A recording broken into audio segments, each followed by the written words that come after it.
mínimo 20. Ujú. Así que voy a iniciar presentando a Genaro.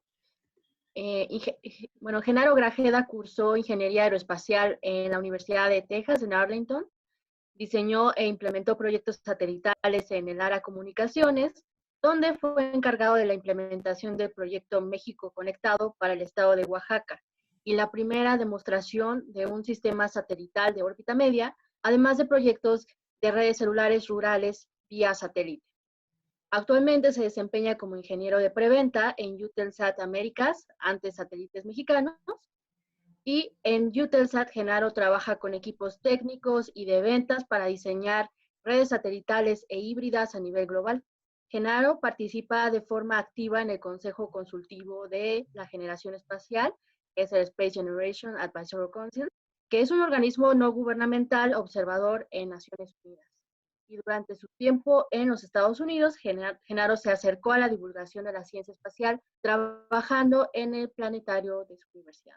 Así que muchas gracias, Genaro. Muchas Ahora te gracias. cedo el micrófono para que nos des tu presentación. Bueno, pues vamos a comenzar. Voy a tratar de hacer que nuestro temario se enfoque en estos 20 a 25 minutos. Les pido no se asusten. Y lo que vamos a estar viendo es lo siguiente. Sé que Mario habló hace un poco sobre los temas de virus, pero yo quiero enfocarles pues cómo funciona la comunicación vía satélite en casos de desastres naturales, cómo los usamos, qué sucede antes y durante los desastres, cómo transportamos esa tecnología a las zonas de desastres, actualmente el impacto que estamos viendo en las distintas verticales de datos, porque ya hay un impacto significativo, y cómo funciona el apoyo humanitario durante crisis, porque pues, esto no es un tema casual, ya hablaremos un poco más de ello. Entonces, primero que nada, quisiera que tengan esto en consideración. Los desastres naturales típicamente cada año afectan aproximadamente 300 millones de personas y matan aproximadamente 600, pues, 60,000, entre 60,000 y entre 100 y 60,000 personas anualmente. Esto, desde luego, que durante nuestra pandemia pues, va a verse afectado significativamente. Pero quiero que vean los trends de desastres naturales en los últimos pues 100 años. Y como pueden darse cuenta, pues han ido variando un poco cada década, ¿no? Durante los 20 a los 40 hubo muchos problemas por sequías y por inundaciones. Y bueno, a través de la tecnología satelital hoy en día podemos adelantarnos a estos problemas y enfocarnos en ayudar a las personas que se encuentran en esos lugares. En el caso de pues, las pandemias y sobre todo similares a la influenza, como la que estamos teniendo ahora, pues podemos ver que hay un nivel de afectación significativo. Para la pandemia de 1920 no tenemos un número 100% claro de la cantidad de muertos que existieron, pero se estima que hubo entre 20 millones y 50 millones, aunque hay estimados que arrojan que hasta 100 millones de personas fallecieron por este tipo de situaciones. Hoy en día tenemos la capacidad de informarnos de mejor forma y conocer los números más claros, pero bueno, esta es una idea para que vean el impacto que tiene en nuestro mundo pues estos eventos naturales que no son predecibles. Perdonen. Cuando estamos haciendo un trabajo de desarrollo de planes previos a un desastre natural, típicamente consideramos 4: huracanes, terremotos, tsunamis y tornados. Hoy en día vamos a tener que empezar a considerar pandemias por los efectos que han tenido a las redes de telecomunicaciones. Como no había sucedido una tan significativa en 100 años, pues los programas de desastre no los consideraban y pues sin duda es un error. Y hay 3 tipos de satélites que podemos utilizar durante los desastres naturales. Y es muy importante considerar que mi plática se va a enfocar a los de comunicación, pero los de percepción remota y posicionamiento global pueden tener algún tipo de utilidad. Dicho esto, quiero decirles que los satélites de percepción remota nos sirven sobre todo para ver los efectos que están pasando en el planeta y que no necesariamente para este tipo de enfermedad nos permite darle seguimiento porque no es una enfermedad que se note aérea, ¿no? Entonces, no podemos detectar cómo se ve su color desde la atmósfera. Y en los temas de los satélites de posicionamiento global, es importante mencionar que utilizarlos para hacer un seguimiento de la pandemia podría tener implicaciones en las leyes de protección de datos personales y que es altamente ilegal utilizar eso. Pero dicho eso, por geografía, cada gobierno define cómo utilizar esos datos. Y en algunos casos, como en Singapur, se hicieron seguimientos por mensaje de texto cada 3 o 4 horas a las personas que llegaban de algún país que pudieron haber tenido pandemia y se les cuarentinaba por 2 semanas y se les hacía un seguimiento de su celular. No podían moverse a más de 1 kilómetro de donde se encontraban sus torres celulares, si no podían ser deportados al país de donde fueron tomados. ¿Ok? Y otra cosa muy importante es que el GPS en nuestros celulares es un activo, bueno, es un elemento pasivo. Entonces, a menos que haya una aplicación utilizándolo, haciendo el tracking, esto no sirve de nada. Entonces, solo es para que lo tengan en consideración. ¿Ok? ¿Por qué tenemos que considerar un satélite de comunicación?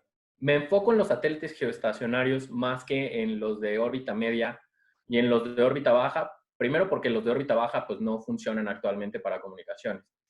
Y los de órbita media requieren de tecnología mucho más grande y se utilizan para servicios de trunking. Entonces, esos los vamos a echar para un lado. Los satélites geoestacionarios tienen cobertura ubíquita. Como pueden ver en el mapa del lado izquierdo, tienen una amplia cobertura. Son de fácil despliegue y bastante rápido. Súper importante considerar que son agnósticos a cualquier tecnología de banda base, es decir, lo que comunica de la Tierra al satélite y de regreso. Y también son agnósticos a la tecnología del usuario final. Pueden usarse para redes militares, para redes push-to-talk de seguridad sobre todo, civiles hospitalarias y redes celulares. Y algo muy importante a considerar es que tienen que ser hechos, o las redes están hechas para dar soporte a las capacidades de emisión crítica. Es decir, para mantener un país o una industria funcionando aun cuando haya un desastre natural.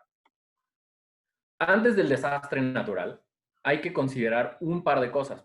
Hay que estar preparados. Entonces, cada industria y cada gobierno debe definir qué es misión crítica y cuál es la continuidad de gobernanza o de negocio. En gobierno, la continuidad de gobernanza debe ser quiénes son las entidades claves que requieren servicio, quiénes necesitan estar funcionando para que la población siga funcionando.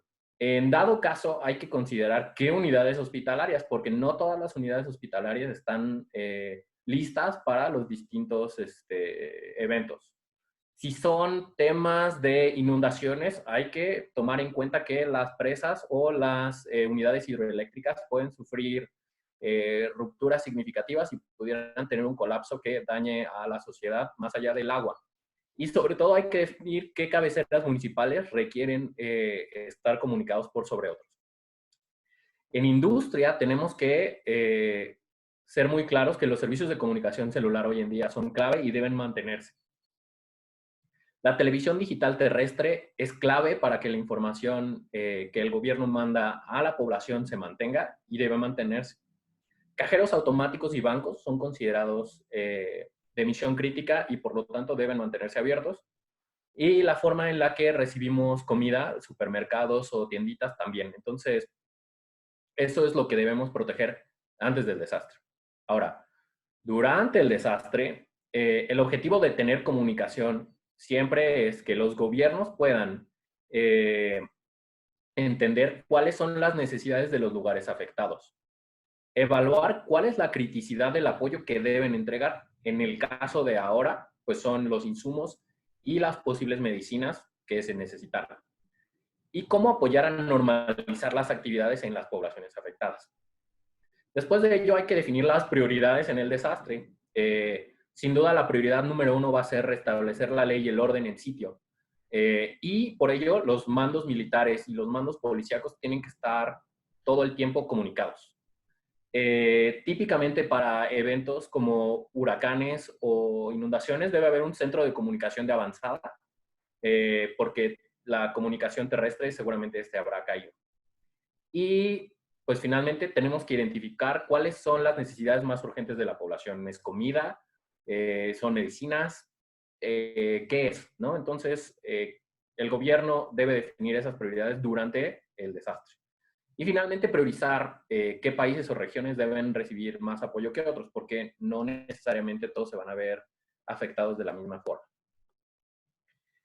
Ahorita les voy a enseñar un par de tecnologías que se utilizan satelitales para transportarse a las distintas zonas de desastre, y estas primeras tres que ven aquí son tecnologías que podemos llevarnos fácilmente o en un avión o en un helicóptero. Son cajas que son FAA approved, las puedes meter a un avión en un vuelo comercial o los puedes meter en un helicóptero y ocuparán el mismo espacio que una maleta. La antena que se ve del lado izquierdo ocupa solo una maleta y dependiendo de las necesidades pueden ser hasta 4. La antena de la derecha la conocemos como manpack y utiliza solo ese backpack que se ve ahí. Debe pesar unos 20 kilos y típicamente lo utilizan las fuerzas militares. Y abajo tenemos una Vigan que es del tamaño de una maleta, es un maletín y sirve para que tú puedas conectar una tablet o una computadora a Wi-Fi en satélites de órbita media y puedas mandar información muy avanzada, pero de poquito ancho de banda. En este caso, estamos viendo una unidad transportable que tiene un generador de electricidad y tiene antenas direccionables de Wi-Fi y de radio, que nos sirve para los centros de avanzada, para que la gente que necesite utilizar radio se comunique fácilmente y a la vez pues tiene un rango de operación de hasta 60 grados. Entonces, puede ver fácilmente al arco geoestacionario sin problemas en la línea de vista. Y este equipo en específico tiene para distintos tipos de banda, que pueden ser la banda KU o KA, o en su defecto, si fuera una aplicación militar, la banda X. Esta otra imagen muestra una unidad Ruggedize, que lo utilizan los equipos militares. Este es un equipo muy grande de avanzada y se utiliza en la banda X típicamente. Pueden ver que hay un poste atrás. Esto es para la comunicación 3G o 4G LTE específico para Fuerzas Armadas y sirve pues no solo en combate, sino también en lugares en donde se deba mantener el orden civil. Finalmente, un tema muy importante a ver es esta imagen que seguramente vieron hace un par de semanas y es del USNS Comfort, que estaba entrando a Nueva York. Este tipo de barcos que son hospitales, tienen 1000 camas, se comunican vía satélite en un 100%, no tienen capacidad de conexión terrestre ni de microondas. Y proveedores tienen la oportunidad de apoyar a FEMA o otros servicios militares para que este equipo esté comunicado en un 100% y pueda apoyar al rescate de vidas. Para platicarles, esto es un estudio actual que hizo Northern Sky Research y lo que nos dice aquí es cuál es el impacto que han tenido las distintas verticales de negocios de datos en todo el mundo y que están hechos a través de entrevistas a los distintos operadores satelitales. Lo que podemos ver aquí es que el área de media broadcast, de gobierno, y de consumer broadband, igual que celular, han tenido un crecimiento significativo. Esto quiere decir, en la zona verde, que han tenido crecimiento durante la pandemia mucho mayor al estimado. ¿Qué tan mayor? Como pueden ver en consumer broadband es casi del 60%, y es porque todos estamos en casa. Y esto sucede a través de los satélites de alto throughput, igual que de banda KA. La tecnología celular ha tenido un impacto bajo y un crecimiento grande porque se deben mantener las comunicaciones. Media y broadcast típicamente se mantienen igual porque pues seguimos utilizando cosas en OTT y la televisión sigue creciendo. Sin embargo, otras tres verticales como son la de energía, que ha tenido un impacto súper significativo porque no se puede seguir minando ni se puede seguir trabajando en la extracción de petróleo de la forma normal. También en conectividad aérea, como pues sabrán, se han cortado gran cantidad de los vuelos intercontinentales y locales que utilizan conexión a Internet vía satélite. Ellos tuvieron un impacto bastante significativo de casi un 20%. Y también otros de movilidad, pues son los cruceros que también están ahorita parados. Entonces, hay algunos ganadores de esta pandemia y es pues definitivamente broadcast y militares. Y pues la movilidad aérea se ha visto afectada muy significativamente justo por la falta de movilidad que existe hoy en día. Y quiero, antes de terminar, platicarles del apoyo humanitario durante crisis. Y esto es muy, muy importante porque grupos organizados por Naciones Unidas, de la OCHA, son los encargados de dar ciertos apoyos a regiones que lo requieran. Esto es, se le conoce como el Charter de Crisis de Conectividad y todos estos operadores que ven ahí, incluidos los 4 grandes, Eutelsat, CES e Intelsat, apoyan a Naciones Unidas y al Emergency Telecommunications Cluster, que es una serie de empresas que van y apoyan a las regiones más pobres y más impactadas. En el pasado lo hicieron en Haití, cuando sucedió el temblor. También sucedió en Puerto Rico cuando tuvieron el huracán y en otros lugares, sobre todo donde hay impactos de gente que no tiene comida. Por eso el WFP está ahí incluido. Son quienes pues levantan la mano y dicen nosotros los podemos ayudar, díganos cómo, ¿no? Entonces, no todo es negocios en esto. Sin duda lo que se busca es cómo poder ayudar a la población de mayor riesgo en estos momentos. Y hay un montón de tecnologías, como vieron, tanto móviles como de fácil transporte, que pues, pueden utilizarse para poder remediar este problema. Entonces, no sé si me aventé los 20 minutos o menos, pero bueno, lo que quería es que hubiera suficiente tiempo para muchas preguntas. Entonces, pues nada, muchísimas gracias. Muchas gracias.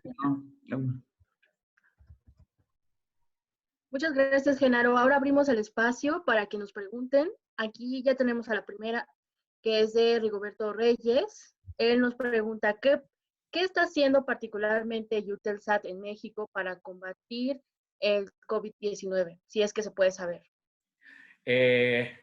Desafortunadamente, cosas específicas no son temas que puedo platicarles. Sin embargo, les puedo comentar que hay proyectos de conectividad nacional apoyados por Eutelsat y otros integradores que permiten que haya comunicación para los servicios de telemedicina, muy similares a aquellos que ustedes conocen como las caravanas de la salud. Y en todos ellos apoyamos a que los operadores tengan la capacidad de entregar conectividad lejana para que todos estos sitios donde no puede haber un médico especialista estén comunicados. Gracias, G. También nos pregunta Jessica Barbosa.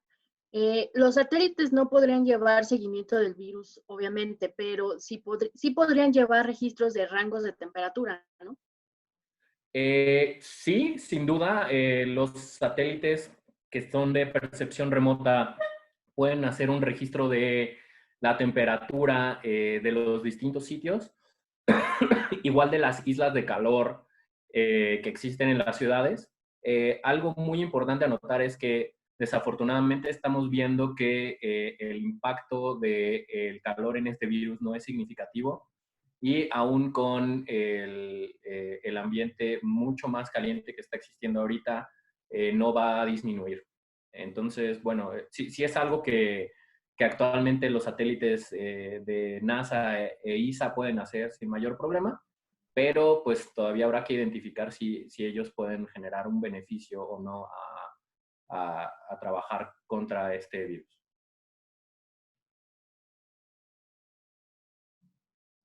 Perfecto, gracias, G. ¿Alguien más quiere emitir algún comentario a través del chat? Bueno, también preguntan, ¿qué tipo de tecnología se utiliza actualmente en los satélites mexicanos y cómo puede adentrarse un radioaficionado? Ok, esa es una buena pregunta. Hay que hacer, pues primero el entendimiento de que hay distintos tipos de satélites con bandera mexicana en el espacio. Están los satélites de MEXAT, que son de comunicación para gobierno. Están limitados 100% a gobierno y, pues bueno, son ellos quienes dictan su uso y quiénes son las dependencias que pueden utilizarlo, específicamente asociado a temas de seguridad nacional. Otros satélites de bandera mexicana son los de Eutelsat y se utilizan, pues bueno, como parte de nuestra licencia de operación en México, se entrega un porcentaje del satélite para que el gobierno lo pueda utilizar con las necesidades que ellos deseen. Y esto, pues bueno, lo maneja la Secretaría de Comunicaciones y Transportes y ellos también definen qué dependencia va a ser quién lo puede utilizar. Finalmente, hay otros 3 satélites de bandera mexicana, 2 son CubeSats, que son equipos de demostración y no se pueden utilizar para temas de radioaficionados. No sé si UNAMSAT siga funcionando, me parece UNAMSAT B, no sé si siga funcionando, creo que sigue orbitando, entonces ese era de radioaficionados, pero desafortunadamente no tengo información sobre su uso. Y el último satélite que tenemos de bandera mexicana es QuetzSat, que es para video y en este caso tampoco se puede utilizar para servicios de radioaficionados. Lo que pues sí se puede hacer y como siempre pues sabemos que los servicios de los radioaficionados han sido muy importantes en desastres, pues son cómo apoyar a la población en los lugares más remotos y pues si es posible o necesario estar en comunicación con los radioaficionados de esos otros lugares para poder ver cómo apoyarlos en esas necesidades. Desafortunadamente el uso de la tecnología satelital en México no necesariamente aplica para este tipo de apoyos como son los de los radioaficionados. Gracias, G. También Jessica Barbosa nos pregunta, ¿qué hay de los dispositivos tipo gafas usados en China por su personal de seguridad que registran la temperatura de las personas, justo para identificar a los que tienen febrícula o fiebre? ¿Existen en México? Desafortunadamente no tengo conocimiento de ese tipo de tecnologías, creo que no están asociadas a las tecnologías satelitales, entonces no soy capaz de responder esa pregunta, una disculpa. Bueno, está bien. También Omar Saldaña nos pregunta, ¿hay algún programa o incentivo por la Agencia Espacial Mexicana e institutos para que estudiantes o académicos realicen proyectos con estos fines? Me parece que Mario Arreola está con nosotros aquí y quizá pueda darnos un comentario al respecto. De mi parte, no sabría si existe algún apoyo de gobierno. De nuevo, la Secretaría de Comunicaciones y Transportes toma parte de los megahertz disponibles en México y los distribuye a las distintas dependencias, pero no necesariamente se le entregan a la educación ni a las personas o tampoco se le entrega a los operadores satelitales. Entonces, el gobierno es quien define en un 100% la utilización de ese segmento. No sé si podamos enviar esta respuesta por correo y involucramos al ingeniero Mario Arreola. Pues rápido les digo que la agencia sí tiene un programa de estancias con NASA, estancias estudiantiles con NASA. Entonces, nada más cosa que estén al pendiente para cuando saquemos la convocatoria. Y el UNAMSAT ya es basura espacial, pero pueden recibir la señal del Aztecsat. Claro. Gracias, Inge. También nos pregunta Mario, ¿qué se necesita para lanzar un CubeSat y cómo podrán ayudar estos a la epidemia? Bueno, ¿qué se necesita para lanzar un CubeSat? Pues primero tener un CubeSat. Pero antes que nada, pues uno de los pasos más importantes es definir el perfil de emisión como con cualquier otro satélite. Los tiempos del lanzamiento no son permisibles para apoyar a esta pandemia, pero se puede hacer a futuro. ¿Por qué digo que no son permisibles? Porque tienen que hacer una solicitud a ITU para hacer estos lanzamientos y tienen que otorgarles el permiso para ser lanzados y utilizar pues cierto espectro para la comunicación, ya sea en ultra alta frecuencia o en las bajadas intersatelitales como lo hace Aztec-SAT. Eso por un lado. Entonces, pues, ¿qué se necesita? Pues, primero tenemos que entender un poco más de cómo funciona este virus y cómo podemos utilizar el espacio para detectarlos y así poder generar un perfil de emisión.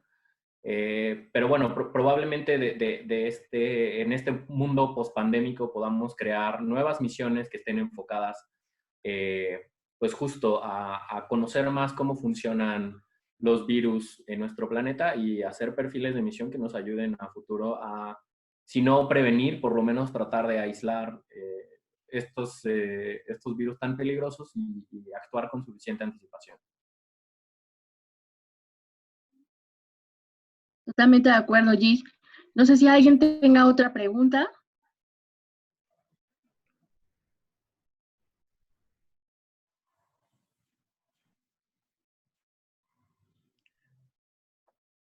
Y pues finalmente reflexionar sobre también las implicaciones y el gran grado de responsabilidad de los técnicos que se encargan de habilitar todas las comunicaciones ahora que muchos estamos haciendo home office y que pues particularmente el sector espacial está involucrado también en esta labor tan indispensable. También nos preguntan acá, ¿cuál es el reto de la tecnología satelital actualmente? ¿Cuál es el reto? Bueno, hay muchos retos y dependen un poco de la visión que quieras darle al uso de la tecnología satelital. Desde luego que las cosas que están en el espacio las utilizamos para mejorar la vida en la Tierra. Sin duda, ese es el take más importante que debemos tener con relación al uso de la tecnología. Sin duda, poder democratizar el acceso a la información, no importa dónde te encuentres, es otro de los retos más importantes de la industria satelital hoy en día porque existen pues una cantidad significativa de lugares que no tienen acceso a la información porque se encuentran lejos de donde la tecnología terrestre puede acercarse, ¿no? Entonces, el satélite con su cobertura ubicua y de bajo costo, que es la palabra más importante, nos permite encontrar pues, esos usos de democratización y al mismo tiempo de soporte en crisis. Retos que tenemos sin duda hacia un futuro es pues, de utilizar de mejor forma la tecnología que tenemos de percepción remota. Planet es un gran ejemplo de cómo se está utilizando en aplicaciones tanto civiles como militares. Sin embargo, Planet nos ha apoyado a entender un poco más cómo pues, los impactos que existen en los desastres naturales y cómo se ve antes y después y cómo ayudar a las personas que se pudieran encontrar en esas zonas de desastre. Hace algunos años, en el temblor de 2017, NASA y ISA nos apoyaron a entregarnos información sobre los cambios en elevación a través de satélites de percepción remota y esto pues, nos ayuda a entender si hubo colapsos o temas en lugares que típicamente no tenemos fácil acceso, que no son en la ciudad y por lo tanto entender a dónde hay que mandar ayuda que pudiera no tener capacidad de comunicarse en ese momento. Entonces, la tecnología satelital tiene muchos usos más allá de pues, la comunicación y que pues, debemos ser capaces de tener una industria multidisciplinaria y multiorbital capaz de poder entregar los servicios, tanto humanitarios como de necesidad primaria, pero al mismo tiempo enfocado a las necesidades actuales de las personas, ¿no? Buenísimo, G. Sergio Luyando nos pregunta, ¿cuál es la brecha digital a la que México se enfrenta actualmente por el COVID-19? ¿Se necesita una política de inclusión digital universal mejor preparada?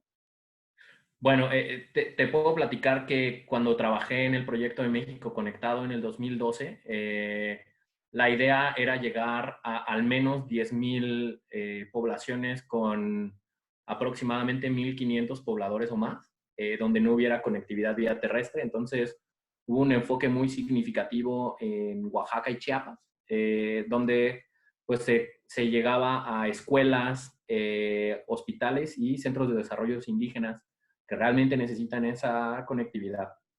México tuvo un desarrollo muy significativo de estos programas de brecha digital durante el sexenio anterior y este sexenio se está buscando trabajar con otro formato que no es el de México Conectado, que no estoy ahorita 100% seguro si se mantiene, me parece que todavía está funcionando, pero cambiará a la nueva empresa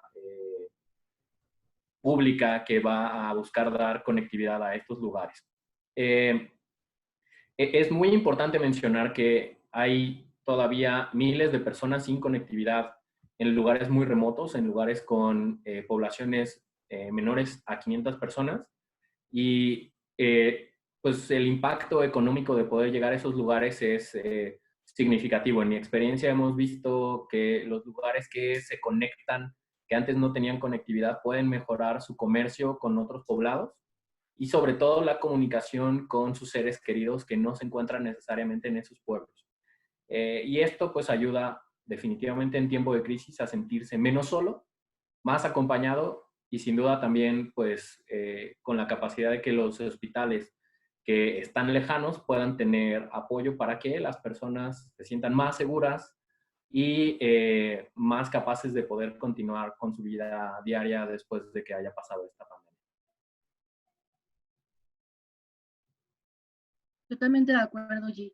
Y bueno, generalmente esto es un gran reto que también implica la atención de todos nosotros y como siempre ofrecerles que se acerquen a todos los que estamos desarrollando algún proyecto de este tipo. Si tienen alguna pregunta en específico, también invitarlos a que puedan contactar a Genaro directamente y sobre todo que se acerquen a estos proyectos. Son jóvenes que ustedes están estudiando cualquier disciplina o ciencia relacionada con esto, así que hay mucho por hacer, sobre todo aquí en México y en nuestro planeta Tierra.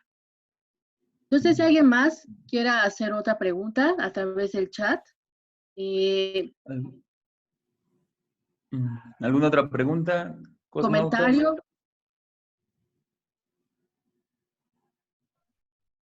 Y pues agradecemos a todos los participantes, a ti, Genaro, muchas gracias por darnos un espacio y presentarnos un poquito de lo que tú haces todos los días. También muchas gracias, Inge, por aclararnos algunas de las dudas y los esperamos en la siguiente sesión.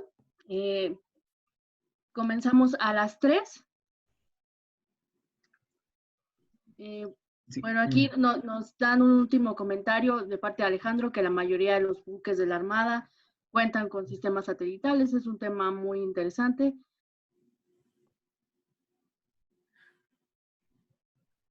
Es una pregunta. Sí.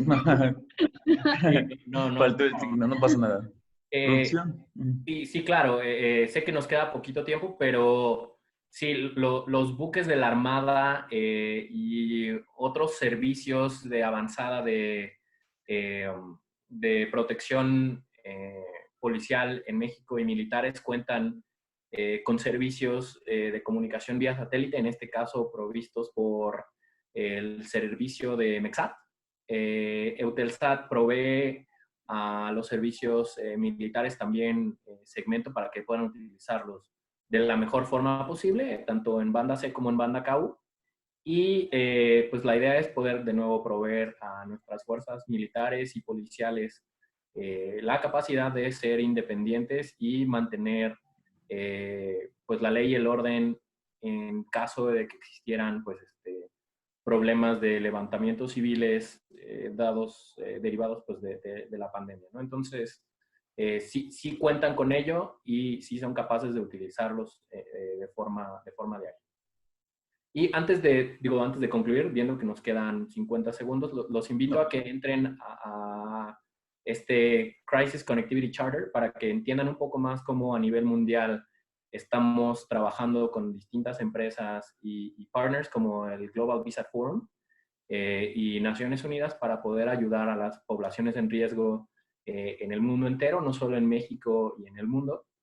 No solo en México y en América, sino en el mundo entero, y seguro será una excelente lectura de semana que ustedes puedan entrar al CCC. Muchas gracias, Genaro. Sofi. Gracias, G. Pues muchas gracias a todos. Nos vemos en la siguiente conferencia que la dará el grupo de Eureka y hablará sobre la incursión de las mujeres en diversas disciplinas relacionadas con el sector espacial. Muchas gracias y nos vemos en unos minutos. Gracias. Gracias, Sofi. Gracias, Genaro. Nos vemos en la siguiente. A ver, una captura. Un saludo antes de que va. Gracias a todos. Nos vemos en la siguiente sesión. Bye, bye.